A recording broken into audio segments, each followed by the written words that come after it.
You've probably heard about the experiments of those folks that were epileptics, and to control the epilepsy had their main connecting nerve branch between the two hemispheres of the brain, the corpus callosum, cut to prevent having uncontrollable seizures. And then they do an experiment in which they put the person in front of a computer screen, they have them look at a dot, and on each side of the dot is flashed an image very quickly. And the way it works is that the retina is mapped so that one part of your retina sees this part of the world, the other sees that part of the world, and they go to opposite ends of your brain so that your left hemisphere gets one image, your right gets another, and then they ask the person what they saw, and they can respond verbally or by pointing. And an interesting phenomena that occurs is something called confabulation.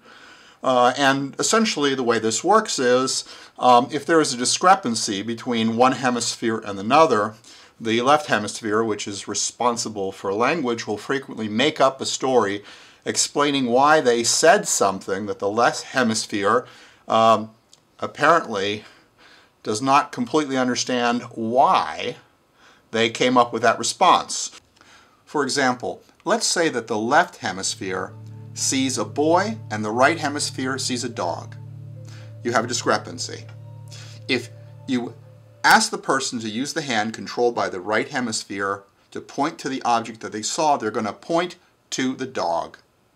If you ask the person what they saw, they respond verbally by saying it's a boy. When you ask the person, why did you point to a dog when you say you saw a boy, the person will say something like, well, when I was a boy, I had a dog. This is confabulation, and that person will not see the absurdity in such an answer. Anyway, I had an interesting experience. I like to teach my left hand to do things my right hand can do. And no, not those things. But what I'm talking about, for instance, is writing with my left hand and all. I thought that might be kind of cool for tutoring, but when I tried it, it was too disruptive, because when I finally learned to write pretty well with both hands, if I did that, people would just kind of like lose it, and they wouldn't be concentrating on tutoring. So it's only good as a quick gimmick, and I couldn't use that. But I did it with brushing my teeth. So I said, okay, I'm going to let my left hand learn to brush teeth as well as my right. And so that was going along fine. Then one day, I put the toothbrush in my left hand and started brushing my teeth, and this scared the fuck out of me. My right hand, not me, my right hand, grabbed the toothbrush quite violently out of my left hand, like that.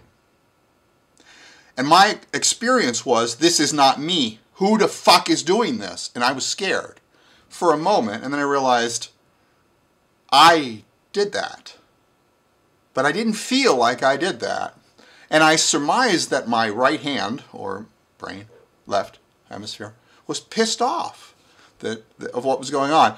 It was quite unusual. It's never happened again. But it was quite startling to me. And that leads me to a really interesting phenomena. I read this in a book entitled Hypnosis and Psychotherapy, or something like that. And unfortunately, I lost the copy that I photocopied out of the book, and I no longer remember the exact title. But I do remember the story, and it's pretty damn interesting. And it's reproducible. Essentially, you put someone under post-hypnotic suggestion. You say, the experimenter says, when I snap my fingers, you'll stamp your left leg 3 times. Put them under hypnosis, give them that post-hypnotic suggestion, and bingo. They're all set.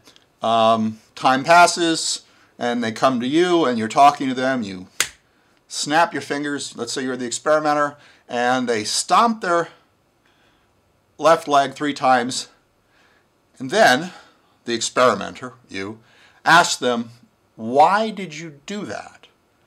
And they say, there's something in my shoe. And you say, well, why don't you get it out of your shoe? And they go, yeah, okay.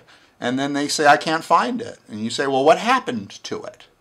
And they'll say, it must have come out of my shoe. They says, well, can you find it on the floor? And they go, I must have kicked it, so it's not right there. Anyway, you can get the idea there.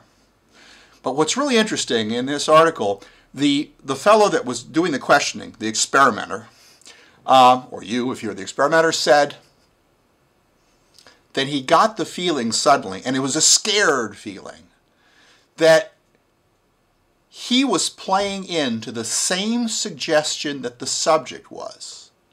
He was suggesting to the subject that he did something. Both he and the subject, he thought, were confabulating. He, that the subject is doing something, and the subject playing along by coming up with explanations for why he did what he was doing. I find this very fascinating.